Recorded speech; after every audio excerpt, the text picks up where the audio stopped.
Wally the Tractor says my haircut looks sharp. Well, thank you. It was a long time coming. I really needed a haircut badly. Here we are in the middle of the summer. It's hot as hell, and I had longer hair, some of the longest hair that I've had in a long time, and it was bothering me.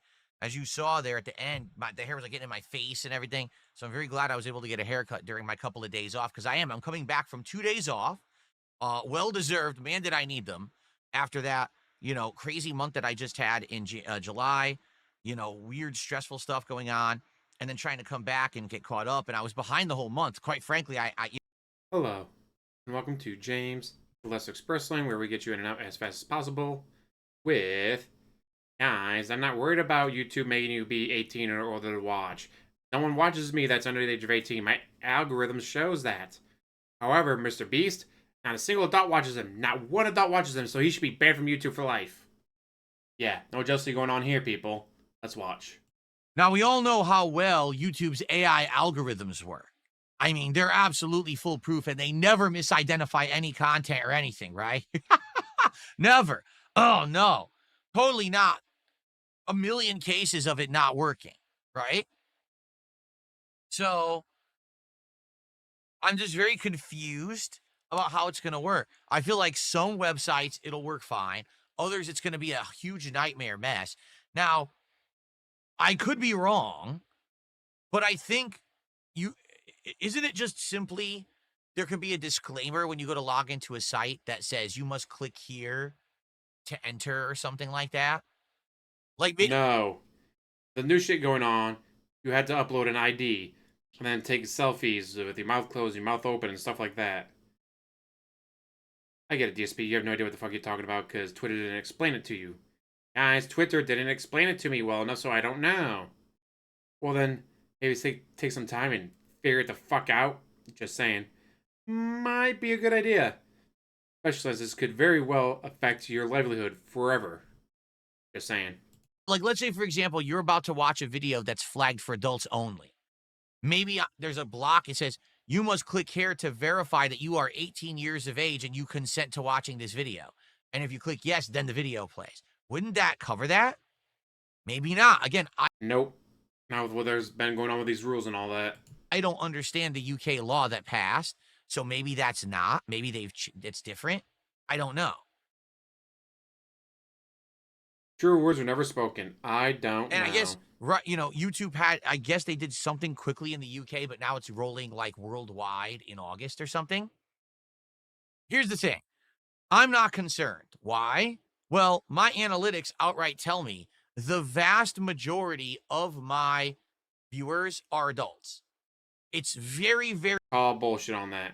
Well, the analytics, yeah, but you can lie about your age. Let's say you want to watch content not made for kids, so you lie about your age. Very small amount of my viewers are under the age of 18. Also, my content is not flagged as adults only because it's not. I'm not here talking about strong sexual content. I'm not here talking about, Except for, when you get a community strike, just saying.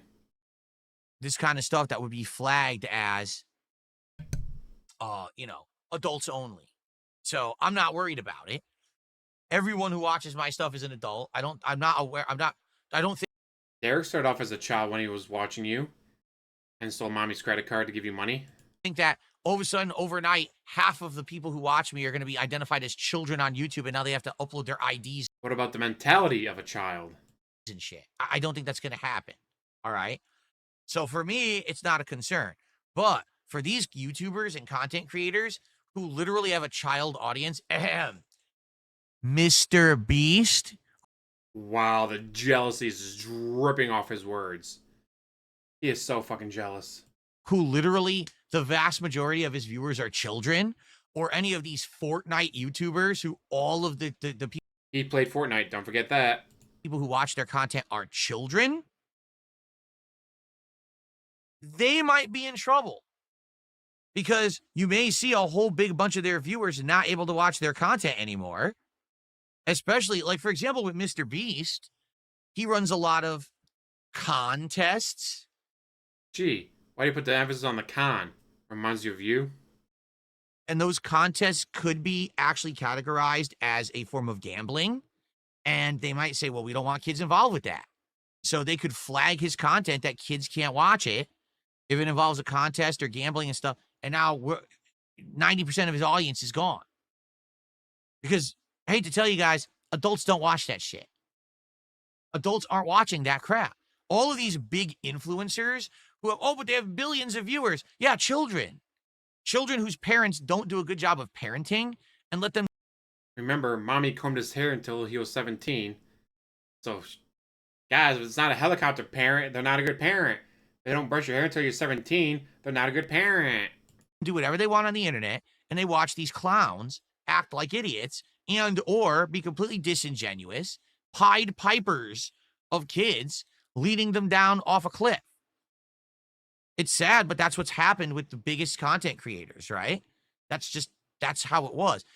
It's sad because I feel like, okay, I feel like, okay, we get rid of mrbeast, people will give me money. Everyone will give me money instead. I'll say this. I feel like there was a generation of creators who was really hard on guys like PewDiePie because, like PewDiePie, I don't think when he made content, he was trying to make it for kids, but that's what it became. Like, that became his audience, whether he liked it or not. And so, therefore, later on down the road, he God, his hatred for PewDiePie is insane. ended up being held to a stronger standard because they were like, dude, your audience is a bunch of kids. To which he was like, yeah, but I didn't want that. That's not what I intended. But now, then he had all this scrutiny on him and all of this kind The bridge scene. You're talking about the bridge scene. of eyes on him. And sadly, I hate to say it, because of some mistakes that he made, it hurt everyone who was a Mistakes he made, you know, kind of like I was screaming the same word, then I got kicked out of Twitch's partner program. content creator. I don't actually, it's funny because now you look at it like 10 years later, and I look at the situation, I'm like, it's probably not fair. I mean, the guy's filthy rich and will be fine for the rest of his life. Once again, the jealousy drips from his words. He is so mad that they've made so much fucking money. It doesn't matter that he made mistakes, but his reputation for a while there, everyone kind of like really drug him through the mud because of a few things that he said on a couple of streams. And it's like, yeah, but should he really have had that? You've gotten in trouble for saying those words? I mean, come on, guys. I say those words all the time. And, oh, right. I got in trouble. I got banned from an entire website for saying stuff I shouldn't say. But, guys. Level of, eyes on him, accountability. Why did that happen? Because kids watched him. And people were like, someone like him who has that level of control and clout and views shouldn't be saying and doing stuff like that. But what happened was people saw guys like PewDiePie and Markiplier and the kind of influence they had on kids, and they said, a recent poll showed that, like, majority of kids said they want to be YouTubers when they grow up, and OMG, how could they? Yeah, you know what? 30 years ago, I want to be a rock star. 30 years before that, I want to be an astronaut. You actually have a much better shot of becoming a YouTuber than you do of becoming a rock star or an astronaut. So for once, this dream job is actually something these kids could actually obtain. Maybe. how can I take what they've done and perfect it? How can I turn it into a money-making deal, right? How can I get the mass amount of viewers? In this case, the mass amount of money that he needs to pay his bills. So that I can just bank on this shit. And now you've got entire channels based on stunts, pranks, contests, this garbage content. Not like my content, me staring at the screen going, this game's bullshit. Where's the yellow paint? And they have millions of subs and millions of viewers, and they make insane amounts of money. They're millionaires based on this garbage content that basically preys upon children. And they learned that From the guy who plays Mario games directed towards children. by seeing how guys like PewDiePie and Markiplier and stuff stumbled into it inadvertently, but they did it intentionally. So as hard as, at one point, I really ragged on PewDiePie. And I was like, man, what an asshole, because what he's saying and doing is hurting all content creators. Adpocalypse. Now I go back and I look at that and I'm like, that probably wasn't fair. At the same time, the guy, again, is so ridiculously affluent, it doesn't matter. It's not like, oh, You were mean to him, so now his life is ruined. No, you were mean to him, and he's filthy rich for the rest of his life, and he doesn't care. Yeah, but you're still gonna bitch about it because you're jealous. Him, Mr. Beast, anyone more successful than you. Well, you're jealous of Duty. Duty doesn't have those kind of numbers, but he's making money. I'm making fun of you, so you'll hate him. With that though, guys, I'm gonna let you go. Thank you for watching. As always, like, subscribe, comment down below, and have one hell of a day.